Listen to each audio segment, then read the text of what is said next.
तो हेलो बच्चों, आपका ज्ञान सागर क्लासेस अनूपगढ़ में स्वागत है। हम पढ़ रहे थे नंबर सिस्टम मैथ के अंदर। तो आज हमारा तीसरा दिन है जिसमें नंबर सिस्टम पढ़ रहे हैं हम। नंबर सिस्टम के बारे में भी हमने संख्या के बारे में पढ़ा था। परिमेय है, परिमेय वास्तविक संख्या है, काल्पनिक संख्या है। फिर इसके बाद हमने देखा था कि भिन्न के बारे में पढ़ा था, साधारण भिन्न, मिश्र भिन्न और दशमलव भिन्न। उसके बाद हमने इकाई का अंक ज्ञात करना सीखा था। इकाई का अंक कैसे ज्ञात करते हैं, हम इकाई का अंक ज्ञात करना सीख रहे थे। तो इकाई का अंक ज्ञात करने में कल हमने 2-3 सवाल किए थे। तो उसी से रिलेटेड हम आगे अब देखते हैं कि एक दो सवाल और देखते हैं कि इकाई का अंक कैसे ज्ञात करते हैं। तो क्वेश्चन नंबर मान लो आज के लिए हम पहला ले लेते हैं और टॉपिक रहेगा में लिख लेते हैं यहाँ पे।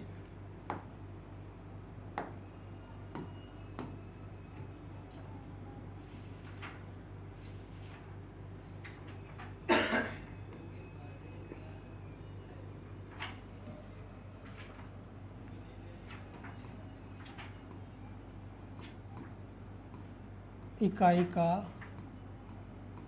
अंक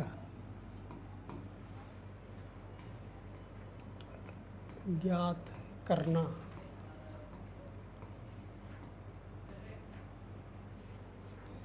ठीक है, क्वेश्चन था, पहला क्वेश्चन ले लेते हैं आज का। मान लो कोई संख्या दी गई है 5, 6, 8 गुणा 6, 3, 2 और उसमें से माइनस करना है 7, 4, 3 गुणा 7, 3, 2। कुछ भी संख्या लिखी हो, इसमें हमने यूनिटरी में मतलब इकाई का अंक कैसे ज्ञात करते हैं वो सीख रहे थे कि कैसे ज्ञात करेंगे हम इकाई का अंक। इस संख्या में सबसे पहले हमने क्या लेना है, इसका इकाई का अंक लेना है। जैसे इसका इकाई का अंक क्या है, 8 है और इसमें इकाई का अंक कितना है, 2 है। इन दोनों का क्या करना है, हमें गुणा करना है। कितना होता है, 8 दूनी 16, ये 16 आ गया। अब इसमें देखो इकाई का अंक कौन सा है, 3 और इसमें इकाई का अंक क्या है, 2। इन दोनों का हमें क्या करना है, गुणा। इनका गुणा कितना आ गया, 6। और यहाँ पे भी हमें देखना कि ये क्या है, 16 है। ये 16 से नहीं लेना, हमें इसी में से क्या लेना है, इकाई का अंक लेना है। इसमें इकाई का अंक क्या है, 6। तो यहाँ पे हमने क्या लिख दिया, 6। और बीच में क्या है, माइनस। यहाँ पे तो सिर्फ एक ही अंक है, यही हमारा क्या है, इकाई का अंक है। 6 माइनस 6 कितना हो जाएगा, 0। यही हमारा क्या है, आंसर है। ठीक है, इसी तरह से एक क्वेश्चन और देखते हैं। क्वेश्चन नंबर 2 देखते हैं कि मान लो कोई संख्या दी गई है 7, 3, 5, 4, 8, 6 गुणा 6, 3, 4, 5, 5, 6 गुणा 7, 4, 3, 8, 9 में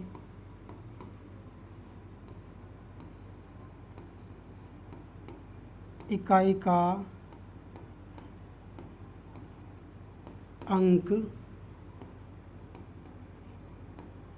ज्ञात करो। इसमें इकाई का अंक कैसे ज्ञात करेंगे, वही हमने सबसे पहले क्या, जो संख्या गुणा में दी गई है उनका क्या लेना, हमें इकाई का अंक लेना है। सिर्फ क्या लेना, इकाई का अंक। जैसे इसमें इकाई का अंक कितना है, 6 है। इसमें इकाई का अंक कितना है, इसमें भी 6 है। इसमें इकाई का अंक कितना है, 9 है। तो सबसे पहले हम यहाँ से स्टार्ट करेंगे। पहले इसका गुणा करते हैं, 6 का 6 से गुणा करेंगे, कितना आएगा, 36। और अब हमें इसमें से क्या, इसका इकाई का अंक लेना है, 6 का। अब 6 का गुणा किससे करेंगे, इस 9 से। कितना आ जाएगा, 6 9 54। और इसका इकाई का अंक कितना है, 4 है। तो हमारा आंसर भी क्या हो जाएगा, 4। इकाई का अंक कितना आएगा इसका, 4। ये बहुत ही आसान सवाल है। इसमें अगला टाइप और देखते हैं कि कभी कभी ये वर्ग में दे देता है कि इकाई का अंक ज्ञात करो। जैसे मान लो क्वेश्चन नंबर 3 ले लो कि 2 की पावर 8, इसमें इकाई का अंक क्या होगा? तो 2 की पावर 8 कितना होता है?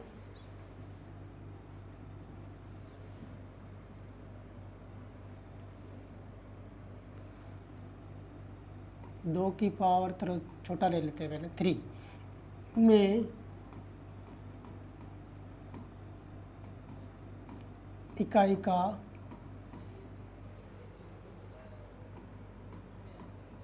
अंक ज्ञात करो। इसमें इकाई का अंक कैसे ज्ञात करेंगे हम? जैसे 2 की पावर 6, 2 की पावर 6 कितना होता है?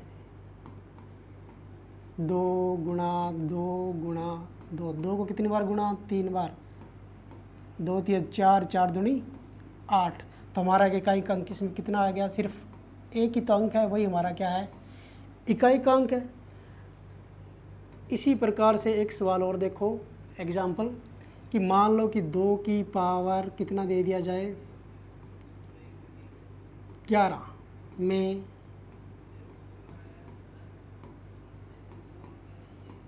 इकाई का अंक ज्ञात करो।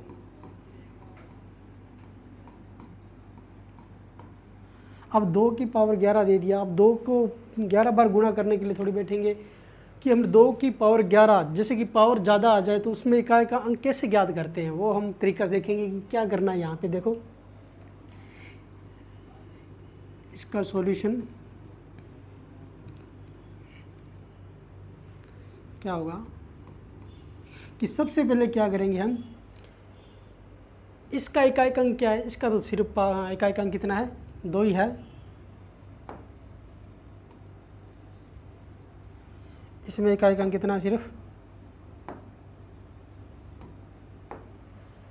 2 ही है। तो हमने इकाई का अंक कितना ले लिया? 2 है। और पावर में कितना है? 11 है। तो 11 जितना भी पावर में घात को 4 से भाग करना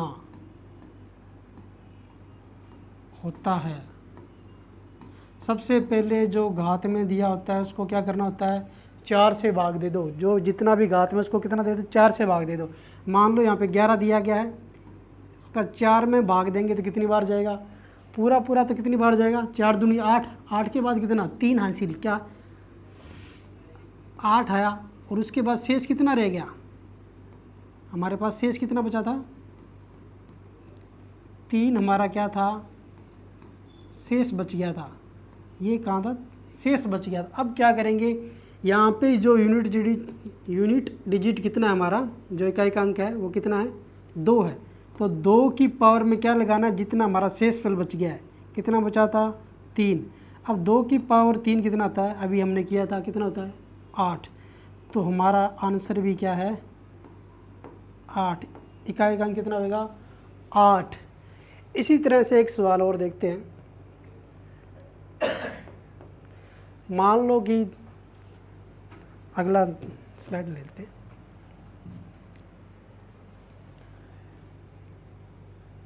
अगला क्वेश्चन है, मान लो 2 की पावर 217 में इकाई का अंक ज्ञात करो। ठीक है, ये क्वेश्चन आ गया। इसमें इकाई का अंक पूछ लिया कि इकाई का अंक क्या आएगा। तो सबसे पहले मैंने क्या कहा कि पावर को किससे भाग देना है? 4 से। तो यहाँ पे हमारी पावर कितनी दी गई है? 217।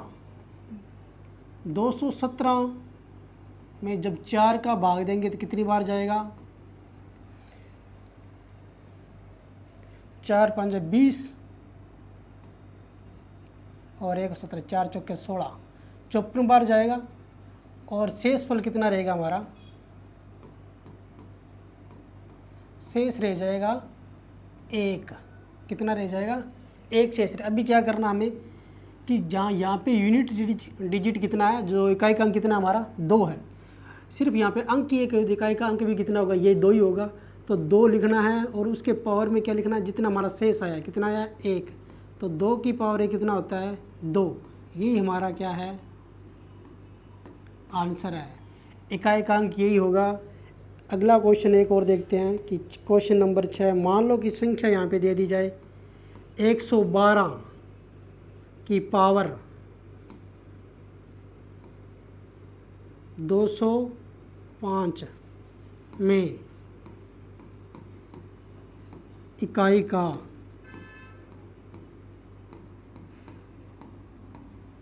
अंक ज्ञात करो। ठीक है, जब संख्या क्या हो जाए बड़ी हो जाए, जैसे कि पहले 2 की पावर कर रहे थे, अभी हमने देखा कि संख्या कितनी हो गई है 3 अंक हो गए इसके अंदर 112। अभी इसमें हमने क्या करना कि कैसे करेंगे, तो हमें तो वही करना कि सबसे पहले क्या करना है जो हमने सीखा है कि सबसे पहले क्या 4 से भाग देना, घात कितनी है इसकी पावर में कितना 205, इसको 4 से भाग देंगे तो कितनी बार जाएगा ये 5 और 1 51 बार जाएगा, और शेष कितना रहेगा 1 हमारा क्या रहेगा शेष बच जाएगा। अभी हमने क्या करना है कि यहाँ पे देखना 112 के अंदर हमारा इकाई का अंक क्या है, हमारा इकाई का अंक क्या है 112 के अंदर 2 है, तो हमें लिखना है यहाँ पे 2, और हमारा शेष कितना बच्चा है 1, यही हमारा क्या है 2 की पावर 1 2, यही हमारा इसमें क्या है इकाई का अंक होएगा, कितना होएगा 2 हमारा इकाई का अंक होएगा। इसी तरह से आगे देखते हैं कि मान लो कोई संख्या दे दी जाए आपको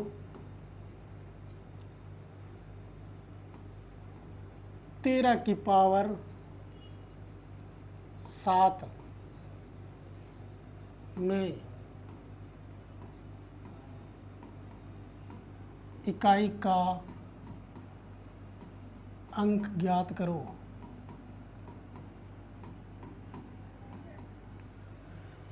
इसमें क्या करेंगे, वही जो हमारे पास मेथड है, क्या सबसे पहले क्या करो घात को किससे भाग दे दो 4 से, 4 से भाग देने तो बचा कितना 1 बार गया, और शेष फल कितना बचा,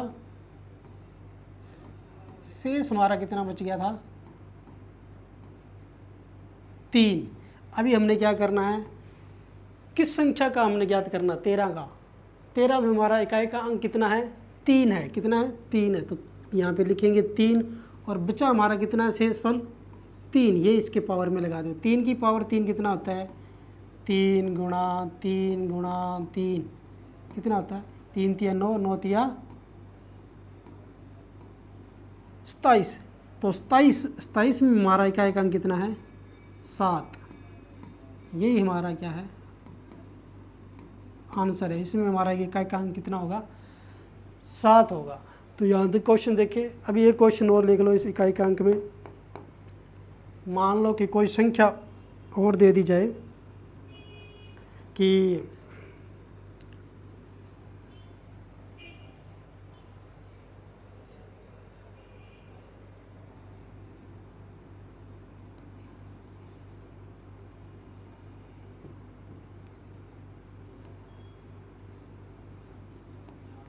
12 की पावर 5 में इकाई का अंक ज्ञात करो या बताओ। तो क्या होगा हमारा मेथड वही होगा। सबसे पहले हमने क्या घात को किससे भाग देना है 4 से, 5 को 4 से भाग दिया तो कितनी बार गया 1 बार, और शेष हमारा कितना बचा था, शेष हमारा कितना बचा 1, और यहाँ पे इकाई का अंक कितना है जिस संख्या का हमने निकालना है 12 है, 12 में इकाई का अंक कितना है 2 है, ये वाला 2, और शेष कितना है हमारा 1 है, तो 2 की पावर 1 कितना आ गया 2, यही हमारा क्या है यहाँ पे आंसर है। तो ये हमारा इकाई का अंक ज्ञात करना, ये टॉपिक हमने देखा। इसके बाद अगला टॉपिक है, अगले टॉपिक के बारे में देखते हैं हम क्या होगा हमारा।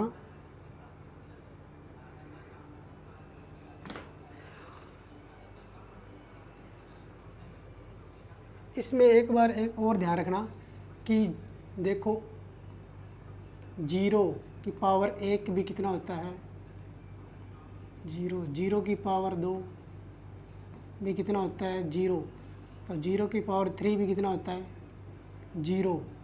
इसी प्रकार से देखना 1 की पावर 1 का 1 ही होता है, 1 की पावर 2 कर दो फिर भी क्या आएगा 1 आएगा, 1 की पावर 3 कर दो फिर भी कितना आएगा 3 आएगा। ये इकाई का अंक है। इसमें और क्या होता है 5 की पावर 1 कितना होता है 5, 5 की पावर 2 भी कितना होएगा, तो इकाई का अंक कितना आएगा 5, 5 की पावर 3 कर दे फिर भी इकाई का अंक कितना आएगा 5। इसी प्रकार से 6 की पावर 1 कर दो तो 6, 6 की पावर 2 कर दो तो 6, 6 की पावर 3 कर दो तो 6। इसका कहने का मतलब क्या है कि 0, 1, 5 और 6 की घात कितनी भी हो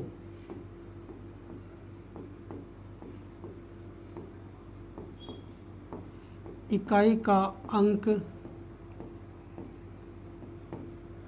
वही रहता है, वही संख्या की संख्या रहती है, वही रहता है, वही इकाई का अंक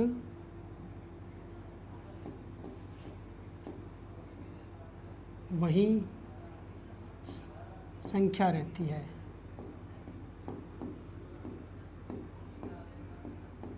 मान लो 0 की पावर कर रहे हैं तो इकाई का अंक कितना 0 ही आएगा। 0 की पावर कितनी भी कर दो, 1 कर दो, 10 कर दो, 1000 कर दो, 1 लाख कर दो, 0 ही आएगा। इकाई का अंक कितना आएगा 0।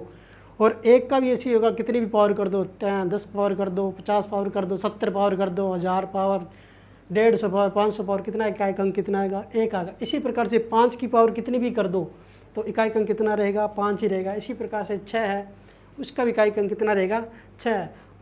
इसको हम ऐसे भी ले सकते हैं कि 0, 1, 5 और 6 में इकाई का अंक बदलता नहीं है या चेंज नहीं होता।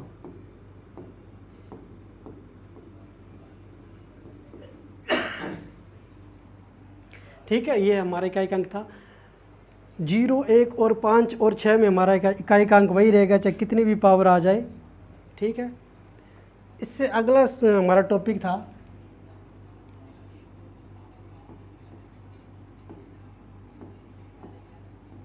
भाज्यता के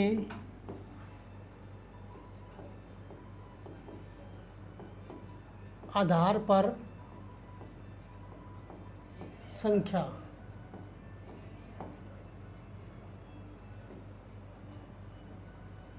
भाज्यता के आधार पर संख्या हमारी कितने प्रकार की होती है वो देख लेते हैं। तो 3 प्रकार की संख्या होती है हमारी। पहली होती है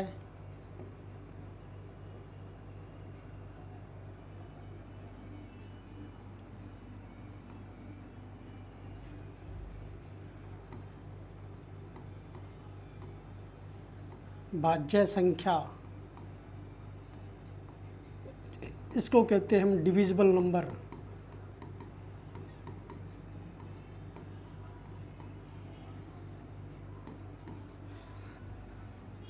दूसरी होती है हमारी अभाज्य संख्या, इसे बोलते हैं नॉन डिविजिबल नंबर।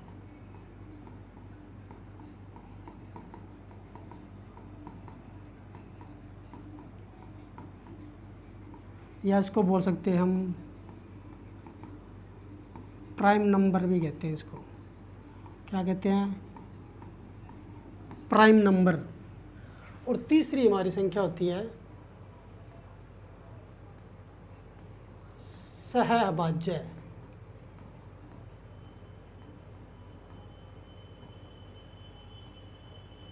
ये होती है हमारी को प्राइम नंबर। क्या होते हैं को प्राइम नंबर। तो भाज्य संख्याएं कौन कौन सी थी? भाज्य संख्या किसे कहते हैं हम? भाजकता के आधार पर संख्या को 3 प्रकार से डिवाइड किया गया है। एक तो भाज्य संख्या, एक दूसरी अभाज्य संख्या और तीसरी सहभाज्य संख्या।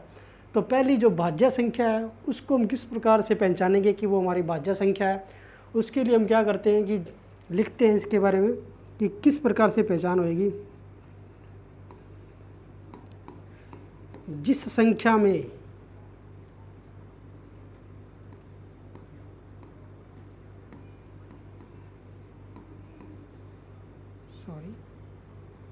जिस संख्या में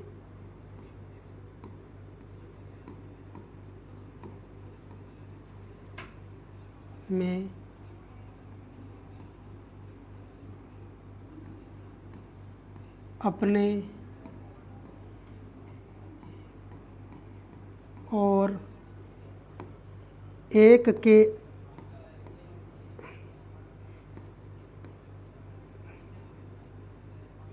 चलो इस प्रकार से लिखते हैं। जो संख्या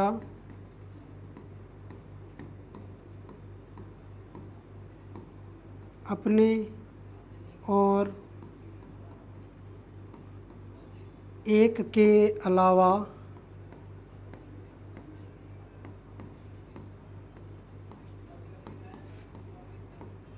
किसी और संख्या से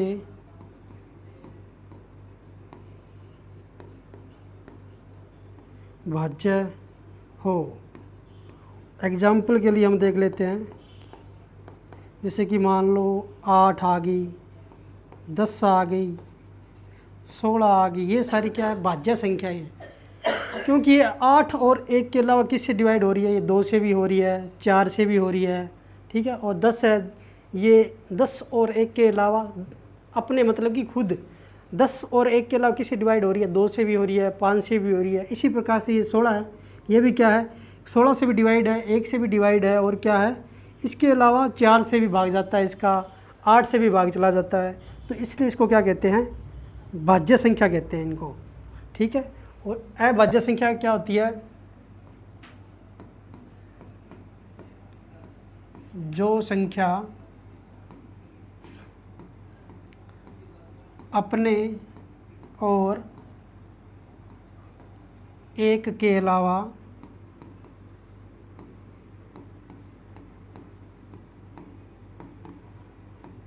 किसी और संख्या से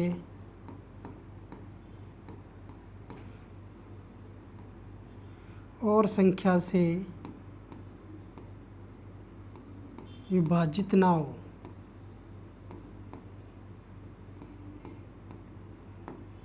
भाग ना जाए या विभाजित ना हो या भाज्य ना हो, तो वो हमारी क्या होती है? अभाज्य संख्या होती है। जैसे कि मान लो अभाज्य संख्या क्या होती है?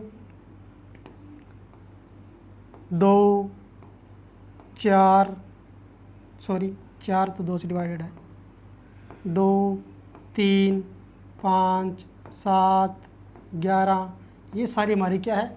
अभाज्य संख्याएं हैं। क्योंकि देख लो इसमें 3 और 1 के अलावा किसी और संख्या का भाग नहीं जाता। 3 में, 5 में भी सिर्फ 5 का जाएगा और 1 का जाएगा, 7 में भी सिर्फ 7 का जाएगा और 1 का जाएगा, 11 में भी ऐसा होगा, 1 का जाएगा और खुद का जाएगा, ठीक है। उन संख्या को भाज्य संख्या कहते हैं जिसमें सिर्फ अपना भाग जाता हो और इसके अलावा क्या जाता हो? 1 का भाग जाता हो। इस अपने और 1 के अलावा किसी और संख्या का भाग नहीं जाता, वो हमारी क्या होती है? अभाज्य संख्या होती है, ठीक है। अभाज्य संख्या के बारे में पढ़ा। और सहभाज्य संख्या किसको कहते हैं?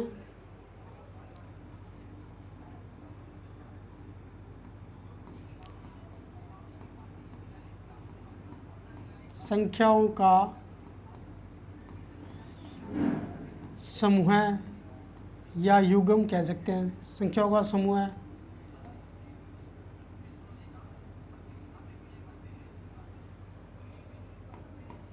जो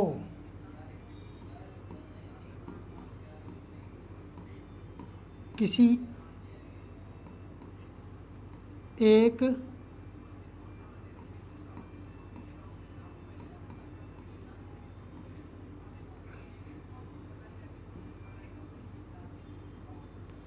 जो किसी एक संख्या से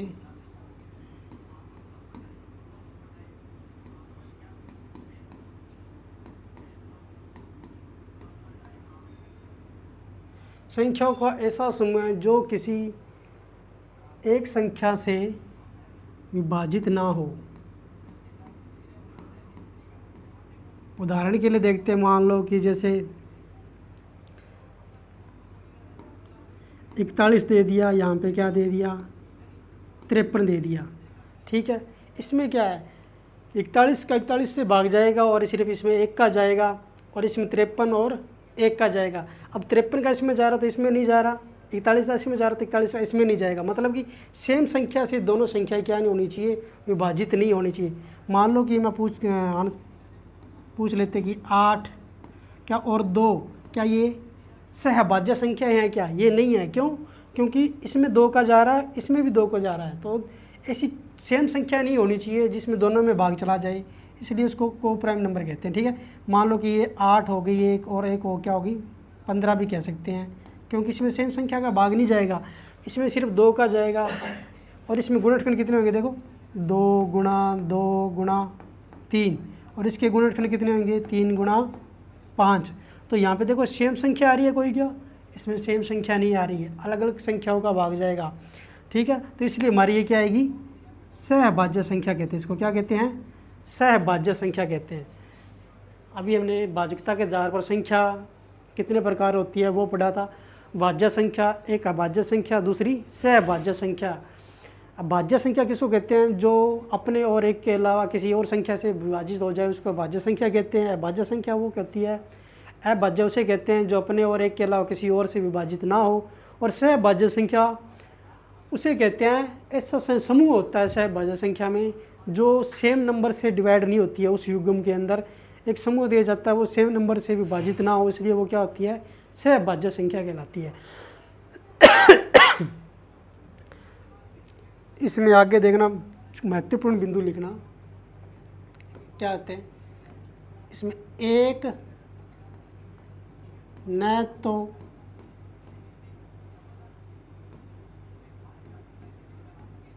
भाज्य संख्या है और न ही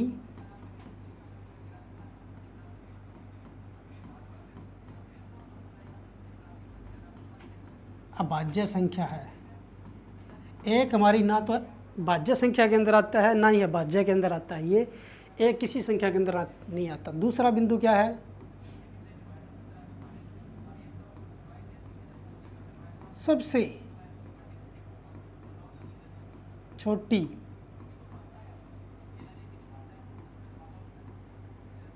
अभाज्य संख्या कौन सी है? 2 है। सबसे छोटी भाज्य संख्या क्या है? 2 है। ठीक है,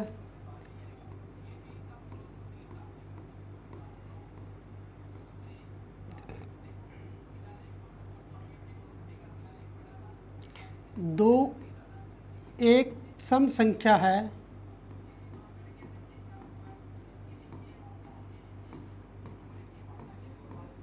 जो कि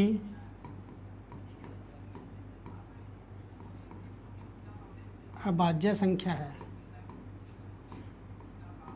सिर्फ 2 ही है सम संख्या के अंदर जो भाज्य संख्या के अंदर आता है, और सब इसके बाद वाली सारी की सारी जो बड़ी आती है 4, 8, 10, 12, 16, 18, 20, 22, 24 जो भी संख्या है 100, 2000, 500 ये सारी क्या है भाज्य संख्या के अंदर आ जाती है। 2 ही सिर्फ एक संख्या है जो क्या है अभाज्य के अंदर आती है, और सबसे छोटी अभाज्य संख्या भी कौन सी होती है? 2 ही होती है। ठीक है, इसके अंदर और बिंदु होता है एक, 2 एक सम संख्या है जो कि अभाज्य संख्या है। एक बिंदु एक और था,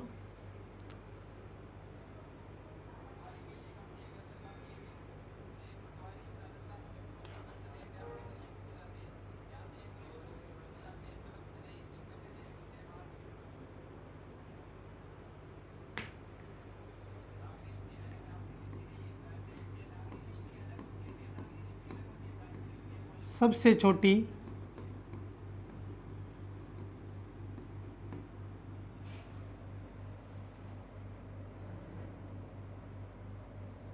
भाज्य संख्या, सबसे छोटी भाज्य संख्या कौन सी होगी?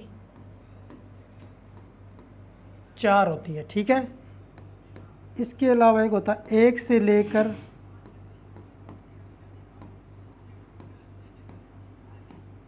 25 तक अभाज्य, 1 से लेकर 100 तक अभाज्य संख्याएं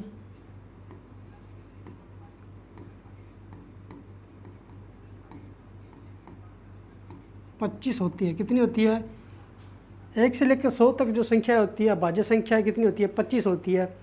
कि 100 तक हमारा क्या होता है कि 1 से लेकर 1 से 25 तक कितनी होती है? 9 अभाज्य संख्या। और 25 से 50 तक कितनी होती है? 6 होती है। और 50 से 75 तक कितनी होती है? ये भी 6 संख्या होती है। और 75 से 100 तक कितनी होती है? 4 संख्याएँ होती है। टोटल कितना होता है?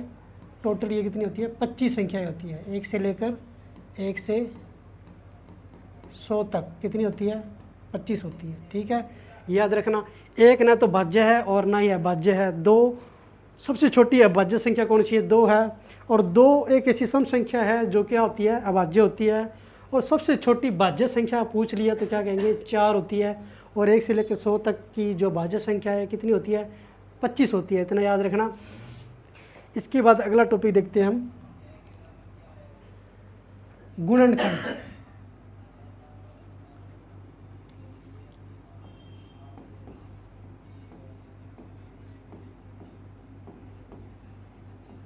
गुणनखंड ज्ञात करना।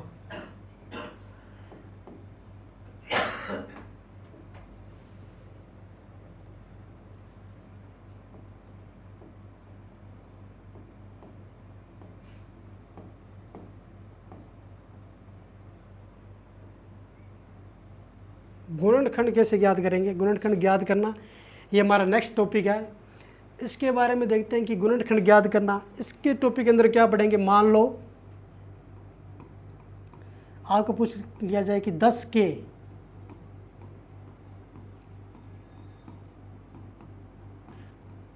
गुणनखंड ज्ञात करो। कितने गुणनखंड होंगे? तो गुणनखंड कैसे ज्ञात करते थे भाई? एलसीएम ज्ञात कर, 2 से भाग दो, फिर 5 आएगा, फिर 5 से भाग दो, कितना आएगा? 1 आएगा। तो इसके गुणनखंड कितने हो जाते हैं? 10 के गुणनखंड कितने होंगे? 2 गुणा 5, ठीक है। ये हमारे क्या होंगे? प्राइम नंबर होंगे, अभाज्य संख्या। गुणनखंड होंगे वो सारे के सारे क्या होगी? अभाज्य संख्या होंगी, ठीक है। और अगला एग्जाम्पल देख लो। मान लो कि कोई और दे दिया जाए कि मान लो एक संख्या ले लो कोई भी 25,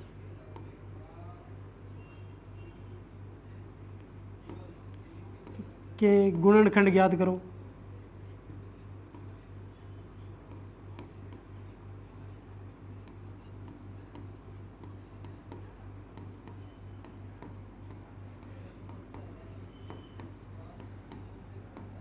तो 25 के गुणनखंड क्या होंगे?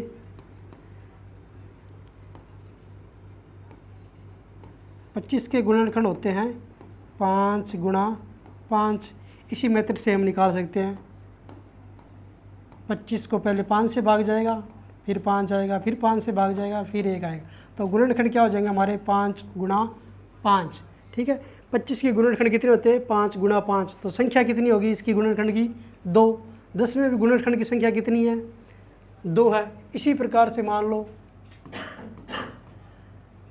8 में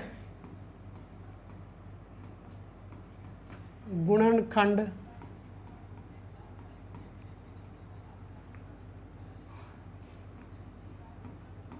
8 के गुणनखंड करो, 8 के गुणनखंड करो। तो 8 के गुणनखंड क्या क्या होंगे? 8 = 2 गुणा 2 गुणा 2, कितने आएगा? 2 गुणा 2 गुणा 2, 3 बार 2 का मल्टीप्लाई होगा। और गुणनखंड को हमेशा किस में रखेंगे हम? गुणा के अंदर रखेंगे। और जो हमारे गुणनखंड आएंगे वो हमेशा ही याद रखना क्या आएंगे? हमारी अभाज्य संख्याएँ आएगी। क्या आएगी? अभाज्य संख्या आएगी। कभी भी क्या नहीं आएगी? भाज्य संख्या कभी हमारा क्या नहीं हो सकती है? गुणनखंड नहीं हो सकती है। और इसके अंदर मान लिया कि गुणनखंड की संख्या पूछ ली तो कितनी हो जाएगी? 1, 2 और 3। कितनी संख्या हो जाती है गुणनखंड की? 3 संख्या है हमारे गुणनखंड की। ठीक है, इसी से रिलेटेड एक क्वेश्चन और देख लो। मान लो कि हमें पूछा जाए कि 150 के गुणनखंड ज्ञात करो।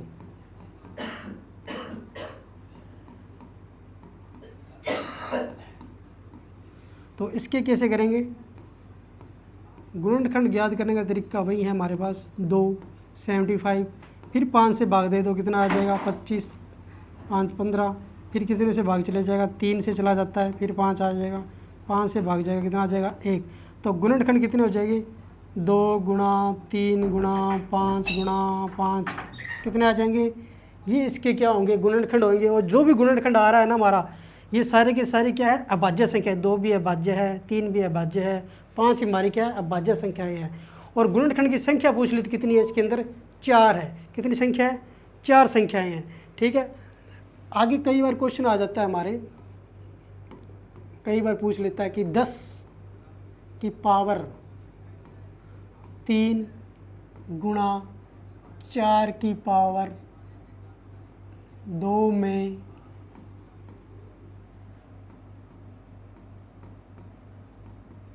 गुणनखंड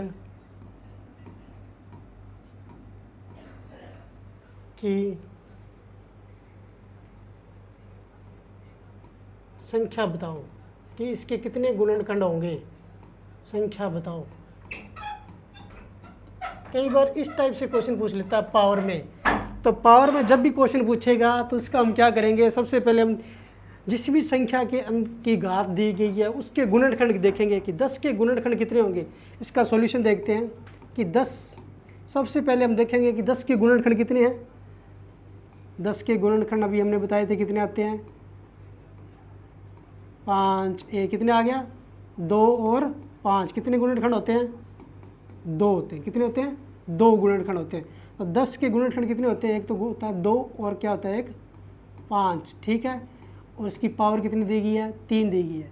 और गुणा में क्या दिया गया? 4। 4 के गुणनखंड कितने होते हैं? 2 ही होते हैं। 2 गुणा 2, और ऊपर कितनी पावर दी गई है? 2 पावर दी गई है। तो इसका ध्यान रखना कि 2 की पावर, इसके गुणनखंड की संख्या कितनी है? 2। इसकी पावर कर दो कितनी? 3। और प्लस करना, गुणा का क्या हो जाता है? प्लस। ये 2, इसमें गुणनखंड की संख्या कितनी है? 2, और पावर कितनी दी गई है? 2। इसमें 2 की पावर कितना होता है? 8 प्लस 2 की पावर 2 कितना होता है? 4। आंसर कितना आ जाएगा? 12। ये हमारे इसके अंदर गुणनखंड की क्या हो जाएगी? संख्या होगी। 12 ही आएगी गुणनखंड की संख्या। ठीक है, कितनी संख्या आएगी? 12 संख्या आएगी। कैसे आएगी? मान लो कि इसको मैं एक्सपेंड करके देखूं कि 2 गुणा 5 को हम कितनी बार लिख सकते हैं? 3 बार। घात 3 बार है तो इसको कितनी बार लिखना है? 3 बार। ठीक है, और घात 2 है तो इसको कितनी बार लिखना है? 2 गुणा 2 कितनी बार लिखना है? 2 बार। तो इसमें देखो गुणनखंड की संख्या 1 2 3 4 5 6 7 8 9 10 11 और 2 की पावर 2 4 और 2 की पावर 3 8। 1 2 3 4 5 6 7 8 9 10।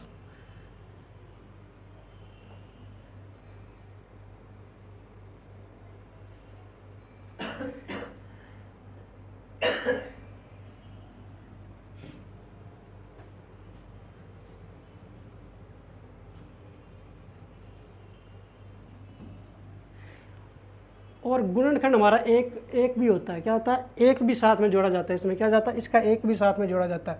इसका गुणनखंड एक भी होता है, इसका भी एक होता है। वो साथ में जोड़ देंगे कितना होता है? टोटल 12 आता है। ठीक है, 10 तुमने कभी काउंटिंग किया था और साथ में एक एक होता है, वो क्या होता है? टोटल 12 बन जाता है। इसी प्रकार से एक संख्या और देख लेते हैं। मान लो कि 6 नंबर क्वेश्चन देख लेंगे। अगला क्वेश्चन देखते हैं कि इसमें और कोई क्वेश्चन उठाते हैं अपने। अगला क्वेश्चन, मान लो आपसे पूछा जाए कि 32 की पावर 4 गुणा 15 की पावर 3 में गुणनखंड की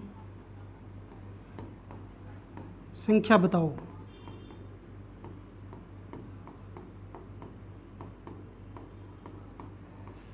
इसमें वही मेथड यूज़ करेंगे हम। क्या होता है कि 32 के गुणनखंड कितने होते हैं? 32 के गुणनखंड होते हैं 2 गुणा 2 गुणा 2 गुणा 2 गुणा 2। कितनी बार होता है? 2 5 बार होता है। कितनी बार होता है? 5 बार होता है। और उसकी पावर कितनी कर देनी है? 4। और प्लस में क्या करना है? गुणा को प्लस में चेंज कर देना है। और 15 के गुणनखंड कितने होते हैं? 3 गुणा 5 2। गुणनखंड की संख्या कितनी होती है? 2। 2 की पावर 3 कर देंगे तो कितना आएगा? 6। कितना आता है? 6। तो 5 की पावर 4 कितनी होती है?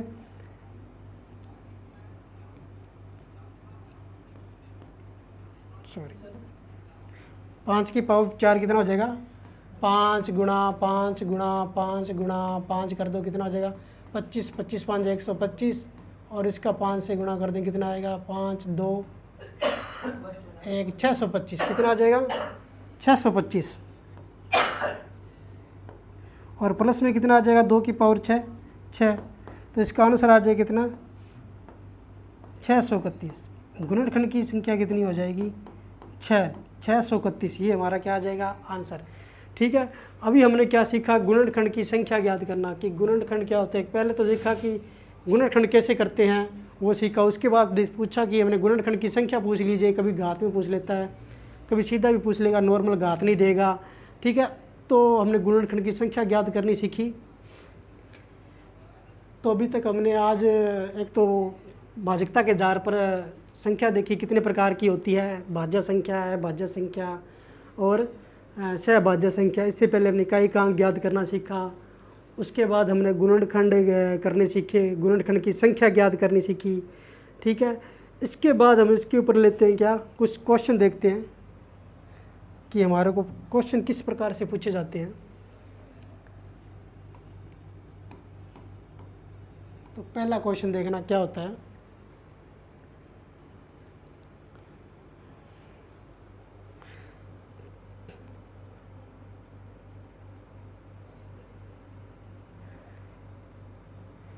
प्राकृत संख्या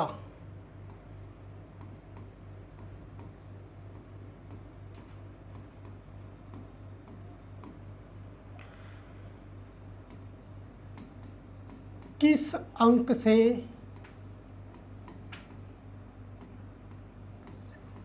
प्रारंभ होती है?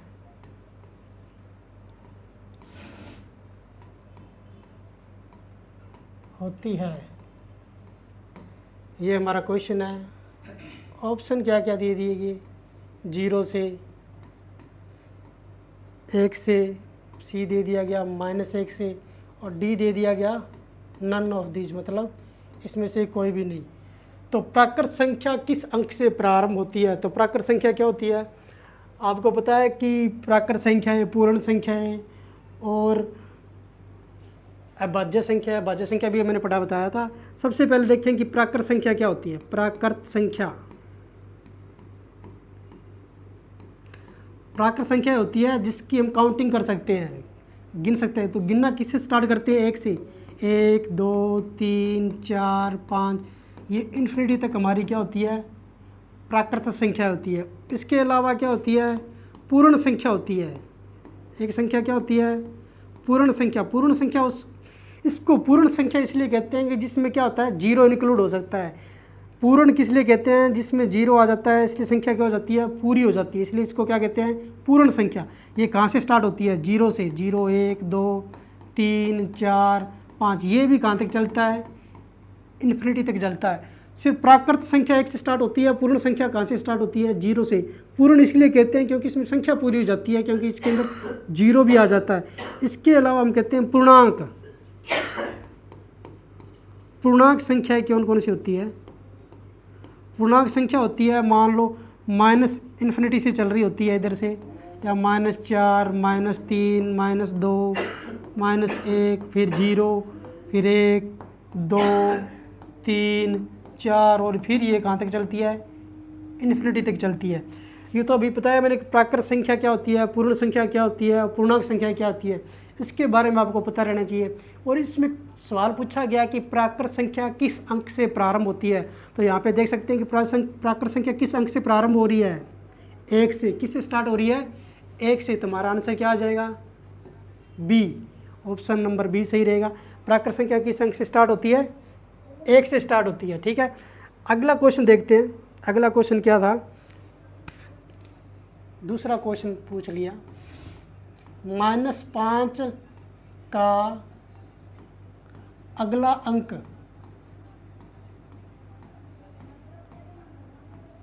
कौन सा होगा, आइडिया लगाओ भी कौन सा होगा।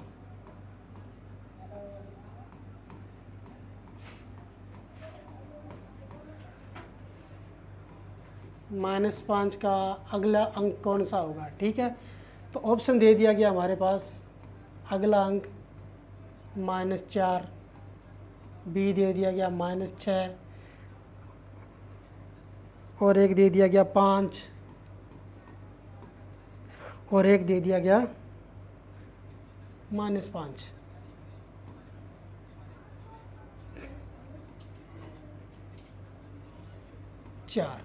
ठीक है, ये ऑप्शन दे देते। तो अगला अंक -5 का अगला अंक क्या होगा। -5 पहली बार तो क्या है, हमारा एक पूर्णांक संख्या है। क्या है, पूर्णांक संख्या। माइनस वाली संख्या क्या होती है, पूर्णांक होती है। 1 वाली भी पूर्णांक होती है, 0 भी पूर्णांक के अंदर आता है।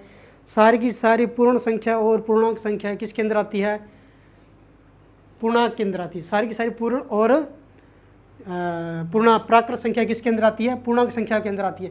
तो जो हमारा पूर्णांक संख्या को इंटीजर लाइन के ऊपर दर्शाते हैं हम, ये हमारी लाइन दर्शाने का, अंक दर्शाने का क्या है, एक तरीका, जिसके अंदर हम लिखते हैं कि यहाँ पे -1, यहाँ पे -2, यहाँ पे क्या -3, यहाँ पे -4, फिर -5, फिर क्या आता है -6। इस प्रकार संख्या घटती है। और इधर 1, फिर 2, फिर 3, फिर 4, फिर क्या 5। इस प्रकार से हम ये क्या है, लाइन पर दर्शाते हैं। पूर्णांक को हम किस पे दर्शाते हैं, लाइन पर दर्शाते हैं, कंटिन्यू। तो इसमें पूछा गया है कि -5 का अगला अंक क्या होगा।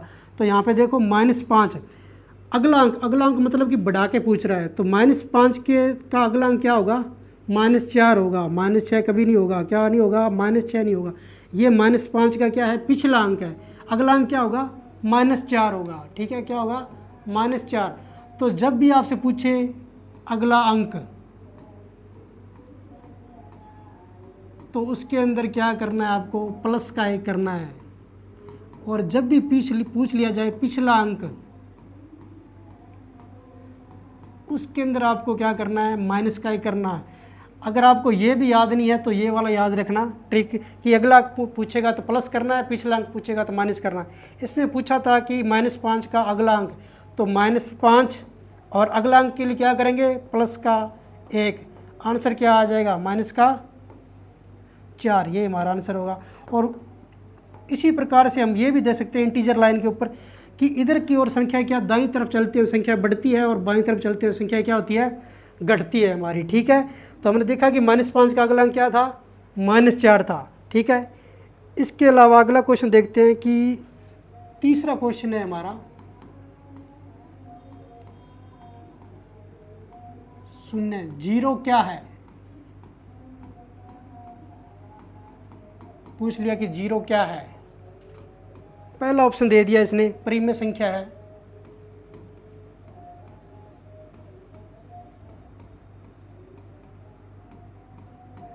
दूसरा ऑप्शन दे दिया इसने क्या, कि अपरिमेय संख्या है।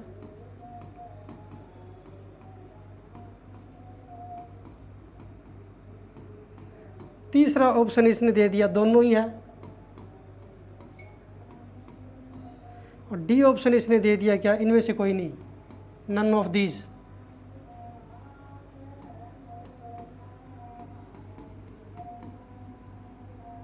तो इसमें से देखते हैं कि हमारा क्या आंसर होगा, परिमेय है, अपरिमेय। शून्य क्या है हमारा, शून्य किसके अंदर आता है, सबसे पहले वो पूर्ण संख्या के अंदर आता है।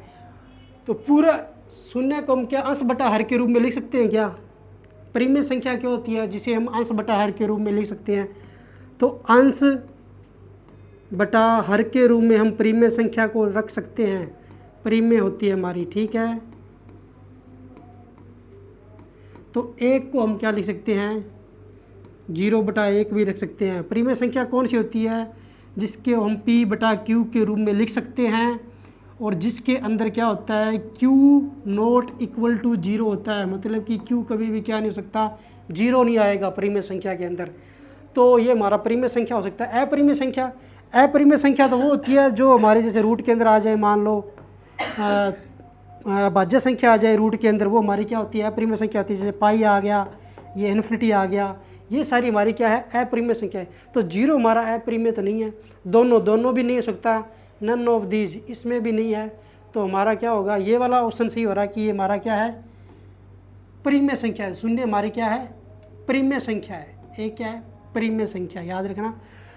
परिमेय संख्या उसको कहते हैं जिसको हम p/q के रूप में लिख सकते हैं। p/q का अर्थ क्या है कि अंश बटा हर के रूप में लिखा जा सकता है, जहाँ पे q क्या होता है, हमेशा ही क्या होता है, 0 के बराबर नहीं हो सकता कभी भी। यहाँ पे अगला क्वेश्चन है कि यदि n एक प्राकृतिक संख्या है, n एक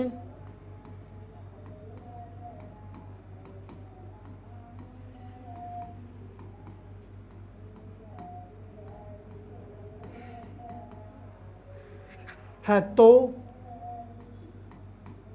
पूछ लिया कि रूट n है, जो रूट के अंदर n आएगी वो क्या क्या संख्या हो सकती है। ऑप्शन ए दे दिया गया हमारे को, हमेशा एक प्राकृत संख्या, हमेशा एक प्राकृतिक संख्या। ऑप्शन बी दे दिया गया हमें, हमेशा एक परिमेय संख्या, हमेशा एक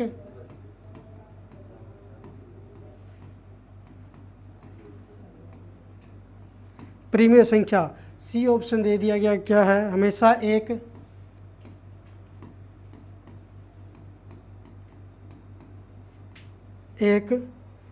अपरिमेय संख्या।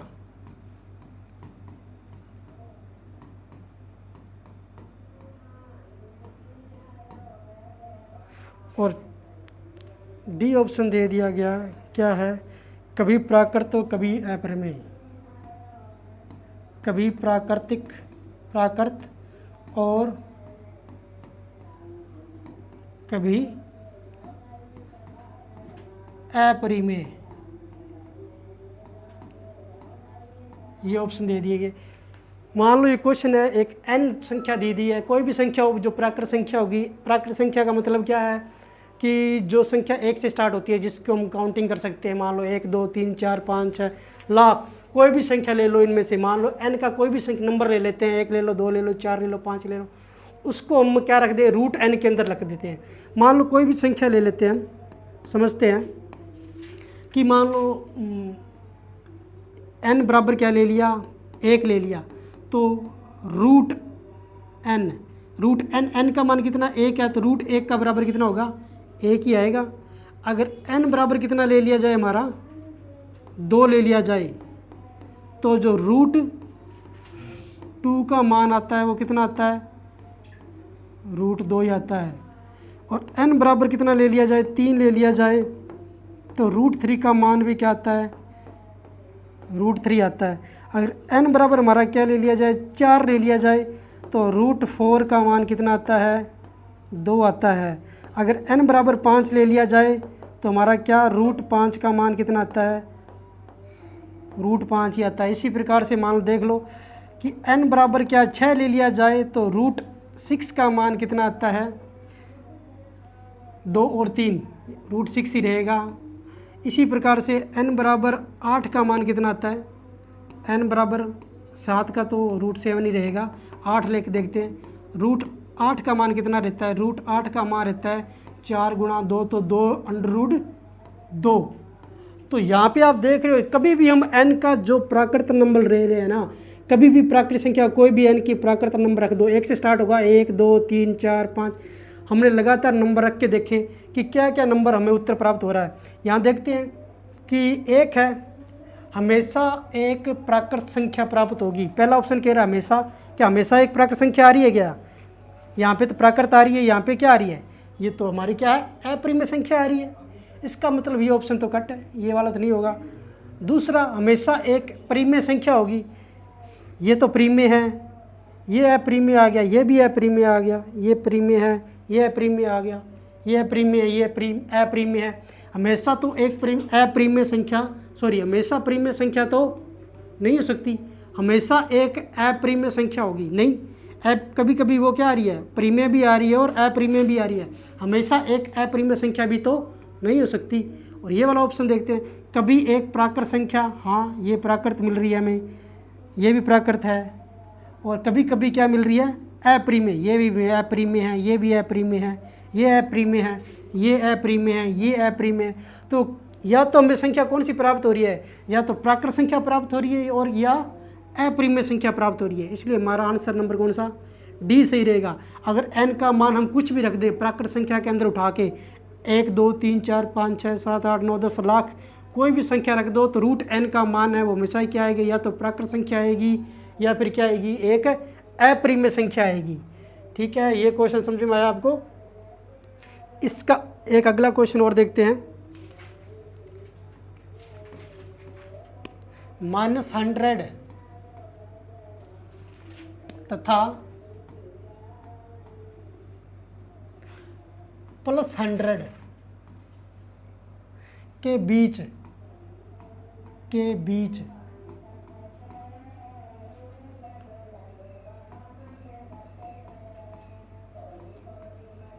कितने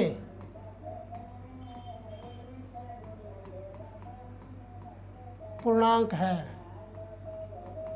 ठीक है, कितने पूर्णांक है, पूर्णांक पूछा उसने। अभी मैंने बताया था कि पूर्णांक क्या होते हैं, पूर्ण संख्या क्या होती है, प्राकृत संख्या क्या होती है। तो इसने पूछ लिया पूर्णांक कितने हैं, -100 से और +100 के बीच कितने पूर्णांक होंगे, हमें बताना है। कि अभी हमने देखा था कि पूर्णांक लाइन कौन सी होती है, ये वाली, जो कहाँ से स्टार्ट होती है, 0 से, फिर यहाँ से स्टार्ट होती है 1 2 3, ये कंटिन्यू चलती रहती है। इसने दे दिया गया कहाँ तक जा रही है, ये 100 तक जा रही है, +100 तक जा रही है। ठीक है, और यहाँ से इधर चलते हैं, वो किस में चलते हैं, माइनस के अंदर। और ये कहाँ तक चल रही है, -100 तक चल रही है। कितने तक चल रही है, -100 तक आ रही है। ठीक है, इसने पूछ लिया कि इसके बीच में जो हमारे जो पूर्णांक आ रहे हैं, ये वाली जो संख्या आ रही है ये कितनी होगी। तो काउंटिंग करते हैं, ऑप्शन इसमें देख लेते हैं, ऑप्शन दे देते हैं आपको। कि मान लो पहला ए ऑप्शन दे दिया गया इसमें 200, बी ऑप्शन दे दिया गया 198, सी ऑप्शन दे दिया गया 199 और डी ऑप्शन दे दिया गया 197, 197। ठीक है, कितने अंक होंगे, मान लो 0 से 100 तक कितने होते हैं, 100 होते हैं। और 0 से -100 तक कितने होते हैं, 100 संख्या होती है। ये तो सभी को पता है। इसने पूछा इनके बीच में, ना कि इनको काउंट करना है -100 को और +100 को, इनके बीच में पूछा है कि जो -100 के इधर जो अंक आ रहे हैं वो कितने होंगे, यहाँ तक कितने होंगे। -100 को नहीं लेना है, कितने होंगे 99। और यहाँ से 1 से अगर स्टार्ट किया जाए और यहाँ तक चला जाए तो कितने अंक होंगे, यहाँ भी कितने होंगे 99। +100 को काउंट नहीं करना है क्योंकि इनके बीच की संख्या पूछी है। तो यहाँ पे देखो 99 + 99 कितना हो गया 198। तो हमारा आंसर क्या आ गया 198। नहीं, 198 नहीं होगा। क्यों नहीं होगा, क्योंकि हमने इसको छोड़ दिया है। ये भी तुम्हारा क्या है, पूर्णांक है। क्या है, पूर्णांक, एक संख्या ये भी तो है। तो इसको भी तुमने ऐड करना है। 198 + 1, 198 + 1 कितना हो गया 199। तो टोटल हमारे जो पूर्णांक है कितने होंगे 199। कितने होंगे 199। इस जीरो को भूल मत जाना, ये जीरो भी हमारा क्या आता है, पूर्णांक के अंदर आता है। तो हमारा आंसर क्या आएगा 199। ठीक है, -100 और +100 के बीच में कितने पूर्णांक होंगे, कितने होंगे 199, 198 नहीं होगा। क्यों नहीं होगा? क्योंकि हमने इसके अंदर क्या करना है, जीरो को भी काउंट करना है। ठीक है, जीरो भी हमारा क्या है, एक पूर्णांक संख्या है, इसको भी काउंट करके चलना है, इसको भूलना नहीं है। अगला क्वेश्चन देखते हैं। अभी हमने क्वेश्चन नंबर कितना था, 5, 6 नंबर क्वेश्चन देखते हैं। इनमें से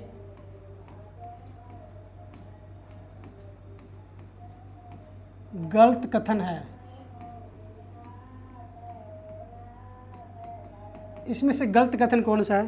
पहला दिया हुआ है, आपको चेक करना है कि इनमें से कौन सा ऑप्शन है जो गलत दिया गया है। -4 बड़ा है -5 से।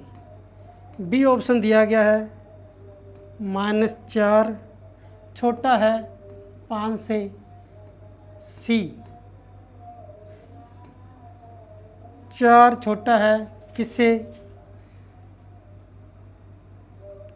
-5 से। और डी 4 बड़ा है -5 से। तो हमेशा याद रखना कि जब भी कंपेयर आ जाए प्लस माइनस संख्या का, तो याद रखना कि माइनस वाली संख्या हमेशा क्या होती है, छोटी होती है, प्लस वाली क्या होती है, बड़ी होती है। और माइनस माइनस का कंपैरिजन करना हो तो हमें क्या देखना पड़ेगा कि जो सबसे छोटा माइनस वाला अंक होगा ना वो बड़ा होगा, और जो बड़ा अंक होगा माइनस वाला वो क्या होगा, छोटा होगा। क्योंकि हम क्या है, जब पूर्णांक इंटीजर लाइन के ऊपर पीछे की तरफ चलते हैं तो हमारी संख्या क्या हो जाती है, घटती जाती है। हमने भी देखा था, अभी मैंने बताया था कि इधर इंटीजर लाइन के ऊपर हम जीरो से इधर कभी बढ़ेंगे -1, -2, -3, फिर -4, फिर -5 आएगा।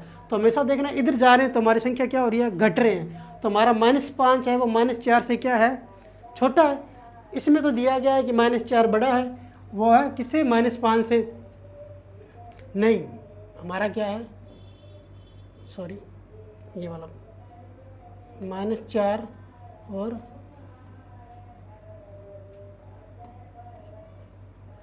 -5। तो हमारा ये वाला ऑप्शन क्या हो गया, ये वाला भी गलत। -4 बड़ा होएगा 5 से, प्लस वाला तो हमेशा ही क्या होता, बड़ा ही होगा। क्या माइनस वाला बड़ा हो जाएगा प्लस वाले से? ये वाला भी ऑप्शन गलत हो गया, ये वाला भी गलत है। क्या 4 -5 से बड़ा? क्या, हाँ, हमेशा ही प्लस वाली संख्या क्या होती है, -5, माइनस वाली संख्या के साथ तो क्या होगी, बड़ी ही होगी। तो हमारा ऑप्शन क्या आ गया, डी ऑप्शन आ गया। क्या आ गया, डी ऑप्शन आ गया। ठीक है, हमारा आंसर कौन सा है, डी ऑप्शन है। अगला क्वेश्चन देखते हैं।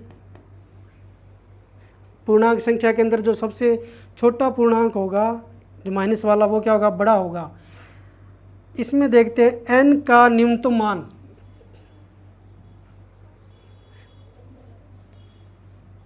छह नंबर क्वेश्चन, ये है 7 नंबर।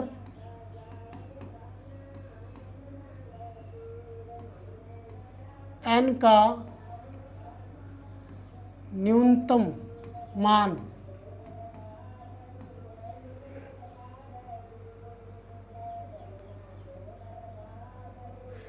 जिसके लिए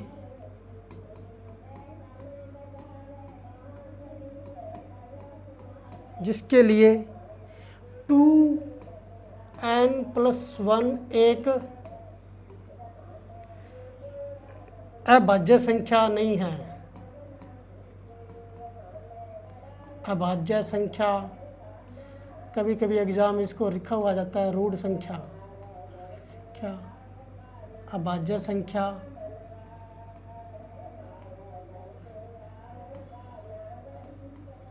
रूढ़ का मतलब क्या होती है, कौन संख्या होती है, अभाज्य संख्या।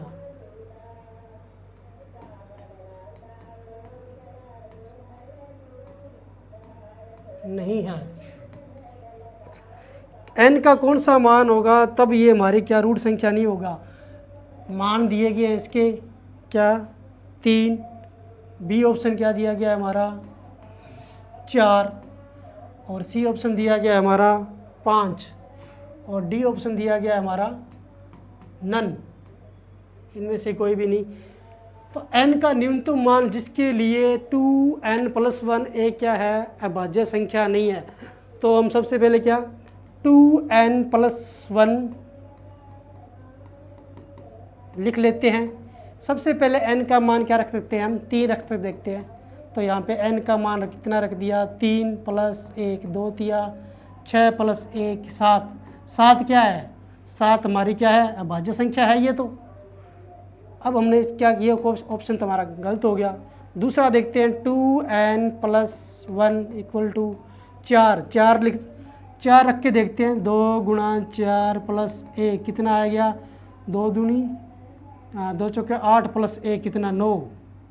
9 में हमारा क्या है, ये हमारा भाज्य संख्या, ये हमारा भाज्य संख्या तो नहीं है 9 वाला। और 5 इसमें रख के देखते हैं, C 2n+1 जब 5 में रखेंगे तो कितना आएगा, 2 × 5 + 1 मतलब कि क्या आ गया, अभाज्य संख्या। ये भी हमारी क्या है, अभाज्य संख्या है। इसी के अलावा हम क्या रख के देखते हैं, बस इतना ही रख के देखना था, ये इनमें से कोई नहीं, ये वाला हो गया हमारा, ये वाली हमारी अभाज्य संख्या नहीं है। इसका मतलब है कि n का कौन सा मान होगा, n का मान कितना होगा, जब हम 4 रखेंगे तो हमारा क्या है 2n+1 है, वो हमारी क्या नहीं आएगी, अभाज्य संख्या नहीं आएगी। इसलिए हमारा आंसर कौन सा हो जाएगा, बी, ऑप्शन नंबर बी हमारा क्या होगा, आंसर होएगा। ठीक है, इससे अगला क्वेश्चन देखते हैं। प्रत्येक अभाज्य संख्या में होता है,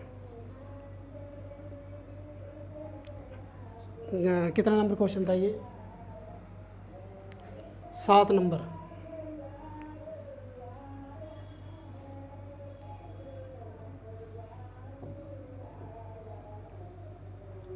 आठ नंबर क्वेश्चन।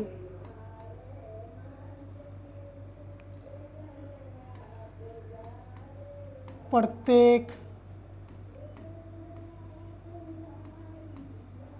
अभाज्य संख्या में होता है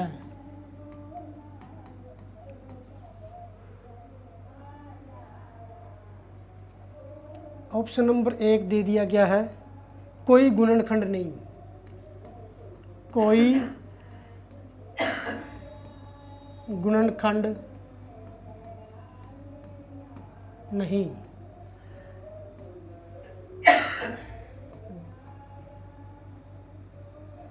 बी ऑप्शन दे दिया गया,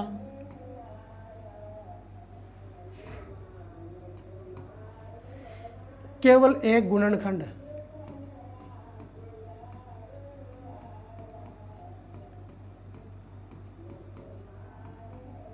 ये कह रहा कि केवल एक गुणनखंड होता है, सॉरी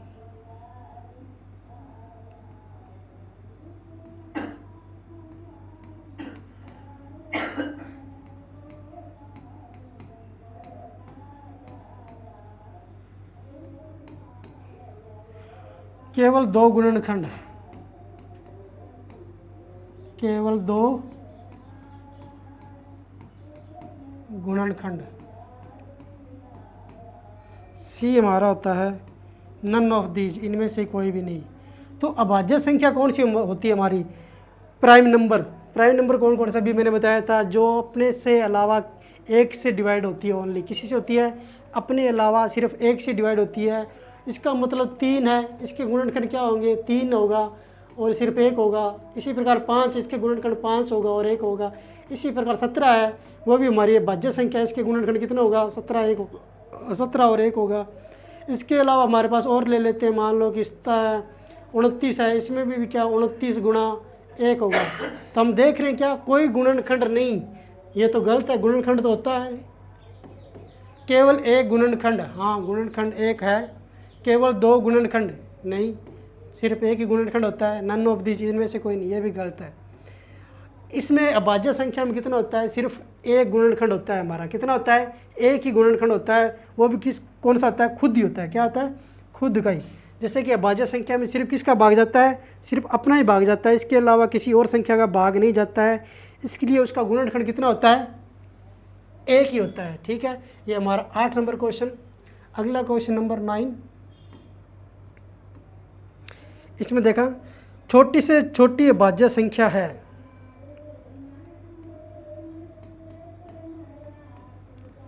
छोटी से छोटी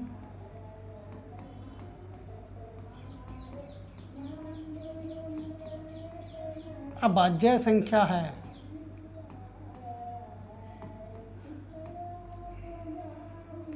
ऑप्शन दे दिया गया हमारे पास कितना, 1। बी ऑप्शन दे दिया गया हमारा 2। सी ऑप्शन दे दिया गया हमें 0 और डी ऑप्शन दे दिया गया हमें 7। छोटी से छोटी अभाज्य संख्या 1। 1 हमारी क्या अभाज्य संख्या है? नहीं, 1 न तो भाज्य है और न ही अभाज्य है, इसलिए 1 नंबर ऑप्शन तो नहीं होगा। 2 सबसे छोटी अभाज्य संख्या भी मैंने बताया था, ये क्या होती है? 2 ही होती है, यही सबसे छोटी होती है। और 0 हमारी क्या होती है? अभाज्य ना अभाज्य, ये किसी में भी नहीं आती है, हमारा इंटीजर के अंदर आता है। 7 हमारी सबसे छोटी तो नहीं है, इससे छोटी भी क्या है? 7 है, जो हमारी क्या है? अभाज्य संख्या है। इसलिए हमारा ऑप्शन नंबर कौन सा होगा? ये भी गलत है, ये भी गलत है। ठीक है, हमारा ऑप्शन नंबर कौन सा सही हो जाएगा? बी। सबसे हमारी छोटी अभाज्य संख्या कौन सी होगी? 2 होगी। कौन सी होगी? 2 होगी। इसके अलावा अगली संख्या है, निम्न में से क्रमिक अभाज्य संख्याएं हैं। निम्न में से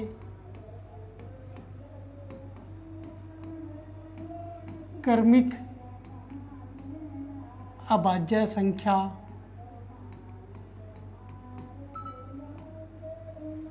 निम्न में से क्रमिक अभाज्य संख्याएं हैं। तो ऑप्शन नंबर 1 है, जो लगातार अभाज्य संख्याएं हैं कौन कौन सी है? 1 और 2। ऑप्शन नंबर बी दे दिया गया है 2 और 3। ऑप्शन नंबर सी दे दिया गया है 59 और 61। और डी ऑप्शन दे दिया गया है हमारा 29 और 31। निम्न में से क्रमिक का मतलब क्या होता है? लगातार, जिसमें कोई गैप ना हो। लगातार हमारी अभाज्य संख्या कौन सी? 1 तो हमारी अभाज्य संख्या है ही नहीं, ये ऑप्शन तो वैसे ही कट गया। क्या 2 और 3 क्रमिक अभाज्य संख्या? हाँ, ये लगातार है, ये हो सकता है। 59 और 61, इसके अंदर 60 मिसिंग है। क्या है? 60 नहीं है। इसके अंदर भी 30 नहीं है। ये क्रमिक हमारी कौन सी है? 2 भी अभाज्य संख्या है और 3 भी अभाज्य संख्या है, इसलिए ऑप्शन नंबर हमारा 2 सही होगा। सी क्यों नहीं होगा? ये हमारी लगातार क्रमिक संख्या नहीं है, ये हमारे क्या है? युग्म है। क्या है? लगातार अभाज्य। अगर वो क्वेश्चन में लिख देता कि निम्न में से युग्म, लगातार युग्म अभाज्य संख्या कौन सी है, तो लगातार युग्म तो ये वाला है 59 61, जो लगातार चलती रहती है। इसके बाद 61 के बाद क्या आता है? 67 के बाद क्या आ जाता है? 71। तो ये हमारी क्या लगातार युग्म होते हैं। लगातार संख्या सिर्फ कौन सी है? 2 ही है। याद रखो, गणित के अंदर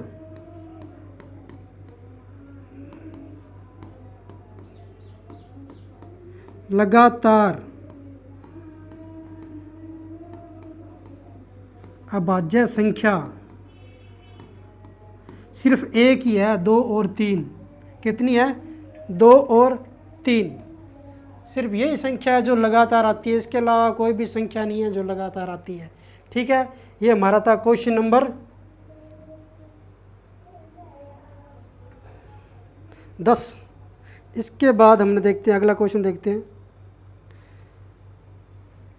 अगला क्वेश्चन हमारा 11।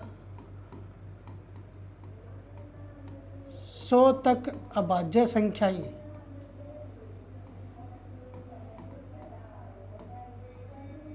कितनी है? कितनी अभाज्य संख्या 100 तक? अभी मैंने बताया था कितनी होती है, याद करो कितनी होती है। इसमें ऑप्शन दिया गया है 26, बी ऑप्शन दिया गया है 25, सी ऑप्शन दिया गया है 27 और डी ऑप्शन दिया गया है कितना? 28। या तो याद रखो या लिख के देख लो कितनी होती है। अभी मैंने 1 से 100 तक कितनी होती है? 25। कितनी संख्या होती है? 25 संख्या होती है। अभाज्य संख्या 1 से 100 तक कितनी होती है? 25।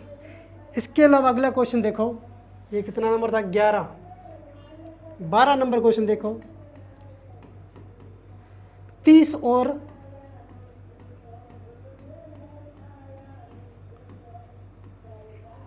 50 के बीच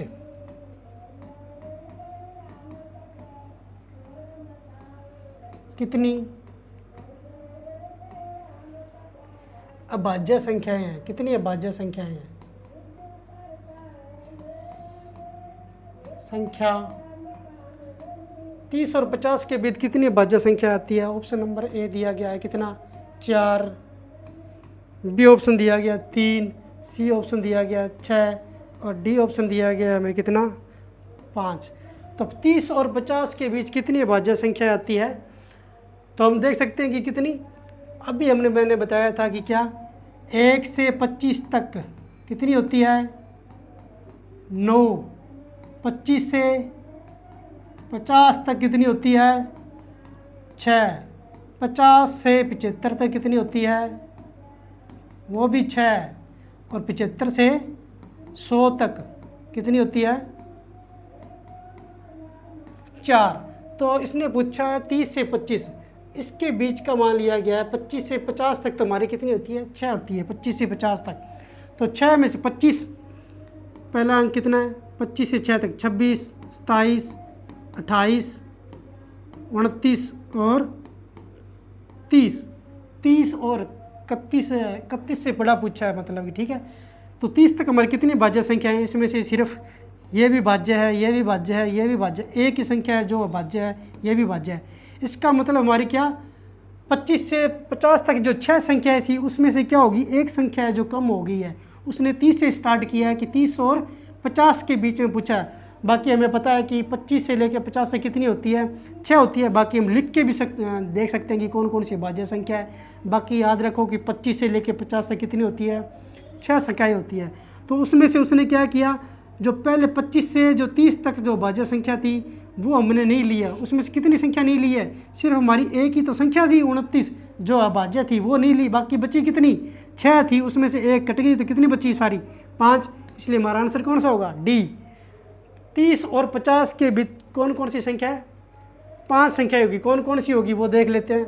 एक तो होगा 31, 32 नहीं है, 33, 34, 35, 36, एक आ गया 37, 38, 39, 40, 41 आ गया, 42, 43, 44, 45, 46। बस ये सारी संख्या क्या है? यही होगी 31, 37, 41 और 43, 47। ये हमारी कौन सी है? अभाज्य संख्या। टोटल कितनी होगी हमारे पास? 5 संख्याएं होगी जो 30 और 50 के बीच में क्या है? अभाज्य संख्याएं हैं। और इसने पूछा है, एक अगला क्वेश्चन है 13 नंबर, 2 अंकों की बड़ी से बड़ी अभाज्य संख्या क्या है?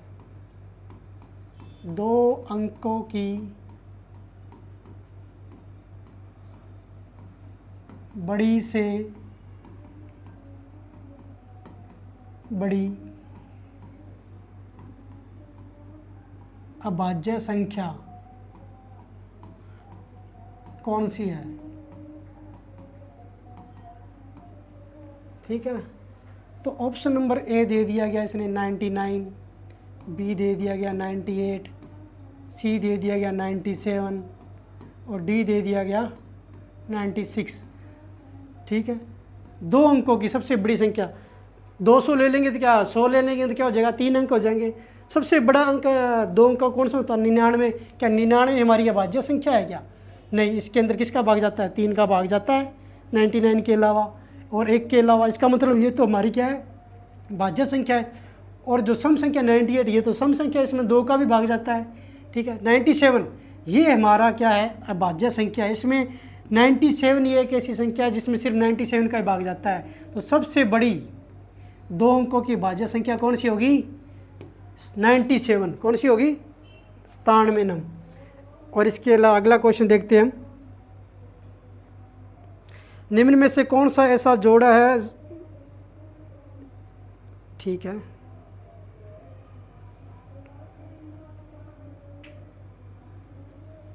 अगला क्वेश्चन है 14 नंबर, एक संख्या का रूप p बटा q पूर्णांक है तथा q है तो वह संख्या होगी। एक संख्या का रूप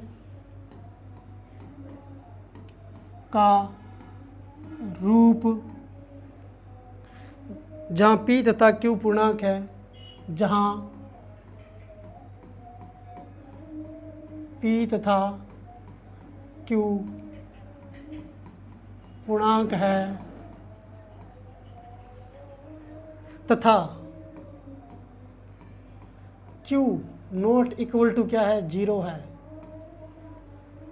तो वह संख्या होगी, तो वह संख्या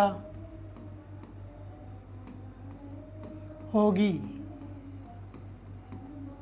ठीक है। वह संख्या कौन सी होगी, अभी बताया था मैंने कि p बटा q के रूप में कौन सी संख्या को लिखा जाता है हमेशा ही, पहला ऑप्शन है प्रीमे, बी है अप्रीमे, डी है नन ऑफ दिस, इनमें से कोई भी नहीं। तो प्रीमे संख्या है जिसको हम किसके रूप में लिख सकते हैं, अभी मैंने बताया था कि अंश बटा हर लिख सकते हैं, और जहाँ पे हर क्या नहीं होता है, 0 के बराबर नहीं हो सकता है, इसको हम इस प्रकार से भी समझ सकते हैं, जिसको हम p बटा q के रूप में लिख दें तथा जहाँ पे q नॉट इक्वल टू क्या हो, 0 हो, वो हमारी क्या होती है, प्रीमे संख्या होती है। अप्रीमे तो नहीं होगी, 0 आ गया नीचे तो क्या हो जाएगी, क्या हो जाता है, अप्रीमे हो जाता है। तो हमारा क्या होगा आंसर, प्रीमे संख्या, वह कौन सी होगी, प्रीमे संख्या है। और सी नंबर ऑप्शन था हमारा प्रीमे और अप्रीमे। अगला क्वेश्चन है, ये कौन सा नंबर था, 14 नंबर। यहाँ पे क्वेश्चन पूछ लिया पाई कौन सी संख्या है,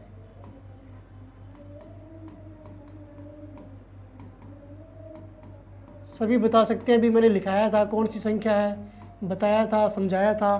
कौन सा, ऑप्शन नंबर 1 देते हैं, प्रीमे है क्या,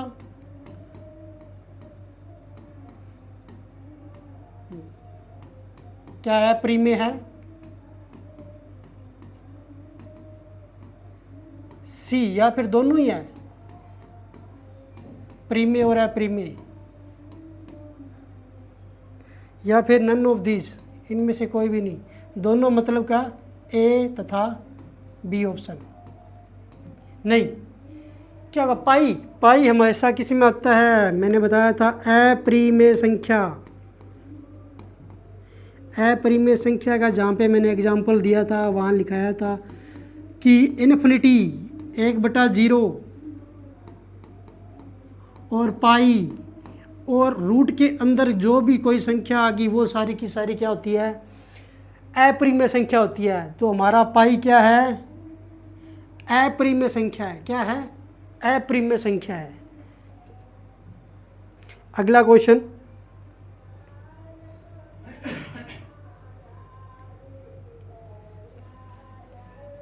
पंद्रह नंबर, 16 नंबर, दो प्रीमेय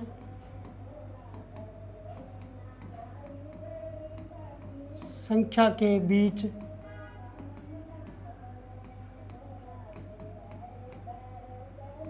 कितनी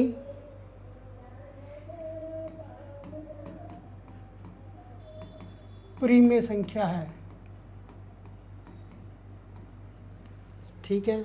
ऑप्शन दे दिया गया हमारे पास, ए ऑप्शन दे दिया गया है 1, बी ऑप्शन दे दिया गया है 0, सी ऑप्शन दे दिया गया 2 और डी ऑप्शन दे दिया गया है अनंत। तो याद रखना, विशेष नोट याद रखना ये वाला, ठीक है। 2 प्रीमेय संख्याओं के मध्य अनंत प्रीमेय संख्या होती है। कितनी होती है, अनंत प्रीमेय संख्या होती है, हम गिन भी नहीं सकते इतनी प्रीमेय संख्या होती है, ठीक है। हमेशा याद रखना कितनी होती है, दो परिमेय, कोई भी परिमेय संख्या हो दो, जैसे कि 1/3 और 1/2 के मध्य पूछ लिया जाए कि इनके बीच में कितनी है परिमेय संख्या है, अनंत। कितनी संख्या होगी? हमेशा अनंत परिमेय संख्या होगी। अगला क्वेश्चन है 17 नंबर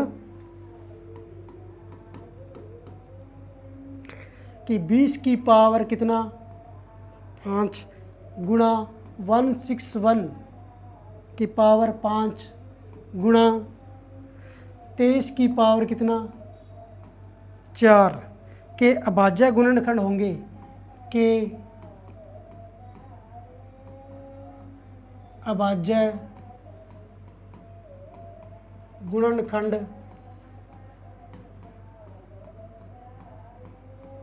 होंगे। इसमें पूछ रहा है कि अभाज्य गुणनखंड की संख्या कितनी होगी। ए ऑप्शन दे दिया गया है कितने होंगी 24, बी ऑप्शन दिया गया है कितना 79, सी ऑप्शन दिया गया है हमारा 59 और डी ऑप्शन दिया गया है हमारा 48।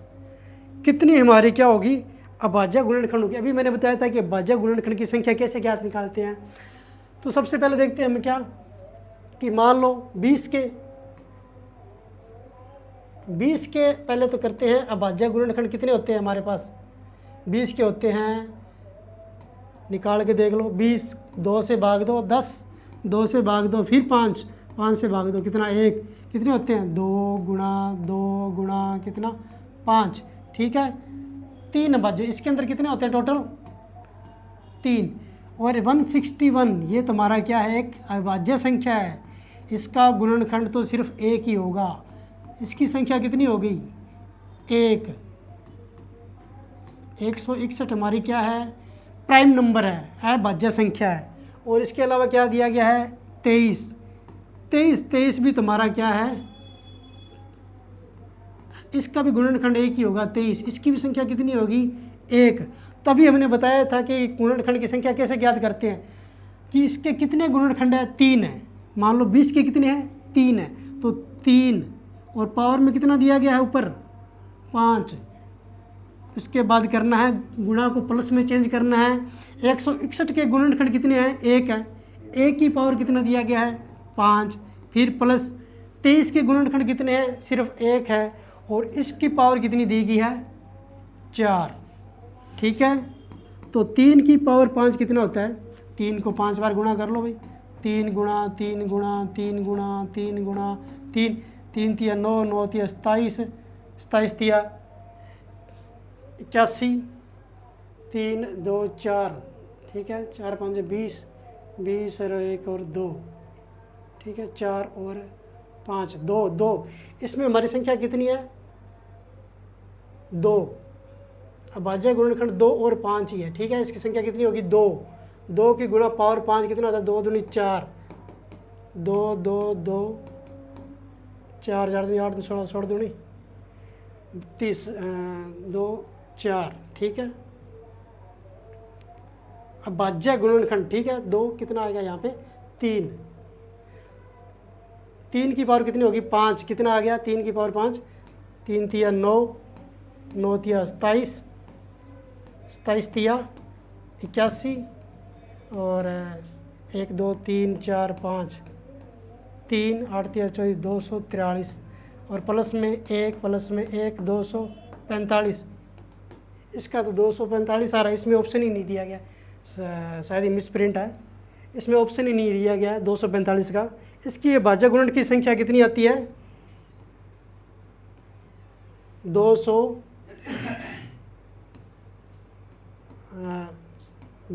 कितना आ जाएगा 45, कितनी आ जाएगी 245। अगला क्वेश्चन 18 नंबर,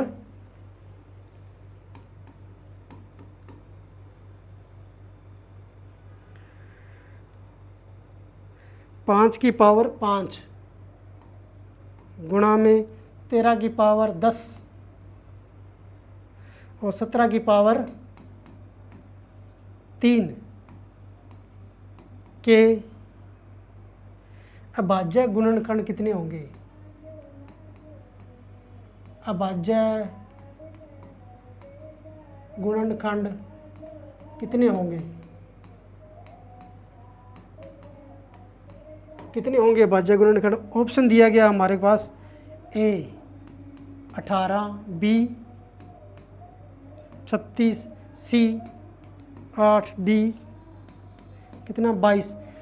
तरीका वही है, 5। 5 के भाज्य गुणनखंड कितने होते हैं, सिर्फ एक ही होता है। एक की पावर कितनी दी गई है 5, तो पावर कितनी भी कर दो कितना आएगा, हमारा एक ही आंसर आएगा। ठीक है, इसके गुणन कितने होंगे, 5 होंगे। 5 की पावर कितने, 5, एक एक एक 5 बार लिखना पड़ेगा। ठीक है, और इसके अलावा 13 की पावर कितनी दी गई है, 13 के कितने गुणनखंड होंगे हमारे पास, सिर्फ एक हो। इसकी पावर कितनी दी गई है 10। इसके भी गुणनखंड कितने होंगे, 1 गुणा 5, इसके गुणनखंड कितने हो जाएंगे, सॉरी 5, इसके गुणनखंड कितने हो जाएंगे, 1 गुणा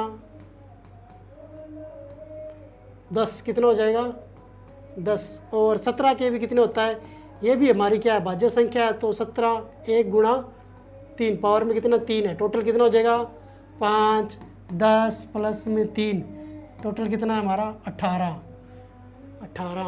तो हमारा ऑप्शन नंबर क्या, 1 सही है। कितना है हमारा ऑप्शन नंबर 1 हमारा कितना सही है। ठीक है,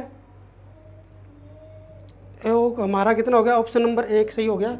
अगला क्वेश्चन दे, लास्ट 1-2 क्वेश्चन है, देख लेते हैं बस। इसमें देखा भाज्य गुणनखंड कितने होंगे, अभी हमने देख लिया।